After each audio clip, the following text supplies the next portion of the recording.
الله، هو ده الدوري الانجليزي بيقولوا عليه؟ ده شكله حلو قوي، بس انا مستغرب ليه الناس هنا كلها حجمها صغير. انا مش شايفهم قوي. ايه ده عمو هنري؟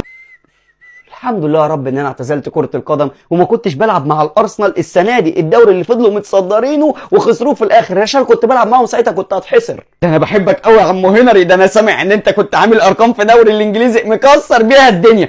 اللي بقول لك ايه، صح يا عمو هنري، ايه الجايزة اللي في ايدك دي؟ ازيك يا هالاند يا حبيبي؟ سمعت ان انت هتلعب في الدوري الانجليزي السنة دي. دي جايزة كده خدتها موسم 2003. اصلا انا عقبال امالتك يعني الموسم ده اكتر لعيب ساهمت في الاهداف. جبت 24 جون وعملت 20 اسيست يعني، بس دي حاجه صعبه عليك قوي يا هالاند. يعني انت ساهمت في 44 جول في موسم واحد بس؟ ده ايه الارقام التافهه دي؟